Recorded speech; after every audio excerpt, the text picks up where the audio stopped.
ప్రకాశం జిల్లా టంగుటూరులో పోలీసులు భారీగా నగదును పట్టుకున్నారు. ఆంధ్రప్రదేశ్లో ఎన్నికలు సమీపిస్తూ ఉండటంతో పోలీసులు టోల్ ప్లాజాల వద్ద తనిఖీలు నిర్వహించారు. టంగుటూరు టోల్ ప్లాజా వద్ద కార్లు అక్రమంగా తరలిస్తున్న ₹1 కోటి నగదును స్వాధీనం చేసుకున్నారు. చెన్నై నుంచి గుంటూరుకు తరలిస్తున్న ముగ్గురిని అదుపులోకి తీసుకుని విచారిస్తున్నట్లుగా తెలుస్తోంది.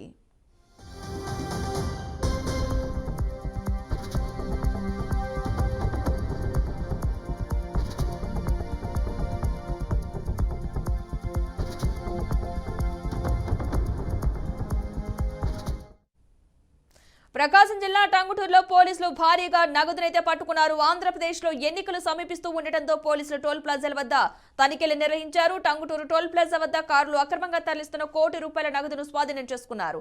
చెన్నై నుంచి గుంటూరుకు తరలిస్తున్న ముగ్గురిని అదుపులోకి తీసుకుని విచారిస్తున్నారు పోలీసులు.